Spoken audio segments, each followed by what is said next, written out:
একটু একাদশটা দেখি বাংলাদেশের যে আসলে আগামী কালকের ম্যাচ রয়েছে সেই ম্যাচে কি ধরনের একাদশ হতে পারে। আর নর্মালি আসলে যেটা হয় যে টিম যখন একটা ভালো পজিশনে থাকে বা জয় পায় তখন নর্মালি একাদশটা চেঞ্জ করার চিন্তা করে না টিম ম্যানেজমেন্ট। তারপরেও অস্ট্রেলিয়ার বিপক্ষে ম্যাচ একটা জায়গায় অপশনে রেখেছি জাকের আলীর সাথে শেখ মেহেদিকে।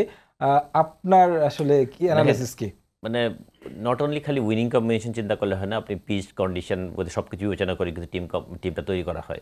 আপনি যদি ইন্ডিয়া টিমের কথা আজকে দেখেন, ইন্ডিয়া টিমে কিন্তু আগে কিন্তু মানে ফার্স্ট বোলার নিয়ে খেলেছিল, আজকে কিন্তু উইকেটের বিবেচনা করে কুলদীপকে ইন করেছে।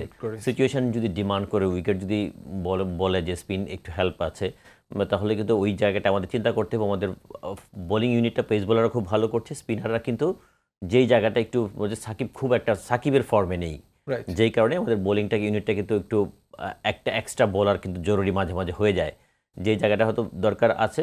এবং জাকির আলী কিন্তু যেই ম্যাচগুলি খেলেছে কন্ট্রিবিউশন ডেফিনেটলি ছোটো ছোটো কন্ট্রিবিউশন করেছে।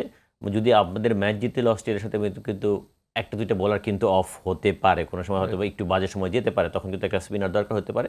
আমার মনে হয় যদি উইকেট সাপোর্ট করে, হয়তো বা আমার ধারণা যে টিম ম্যানেজমেন্ট হয়তো সেম টিম নিয়ে যাওয়ার সম্ভাবনা বেশি। যদি উইকেট সাপোর্ট করে, যদি উইকেট মনে হয় যে স্পিন এখান থেকে হয়তো তারা আরও ম্যানেজমেন্টে যারা আছে সামনে থেকে দেখবে, উইকেট যদি হেল্প থাকে, আমার এটাও বেশ ভালো অপশান। শেখ মাহাদির কিন্তু ব্যাটিং অ্যাবিলিটি আছে, ওইরকম 15-20 রান করার মতো অ্যাবিলিটি কিন্তু ওই জায়গায়। আমরা ওই বিপিএলও দেখেছি টপ অর্ডারও ব্যাটিং করে। আমার মনে হয় টপ অর্ডারে ব্যাটিং করার হয়তো সুযোগ কম, হয়তো যেই জায়গায় ব্যাটিং করবে হয়তো ওই 7 নাম্বার বা 8 নাম্বার যখন ব্যাটিং করবে, ওই অ্যাবিলিটি কিন্তু ওর ওই জায়গায় তো রান করার অ্যাবিলিটি আছে। এটা একটা প্লাস পয়েন্ট হতে পারে যদি উইকেট ডিমান্ড করে।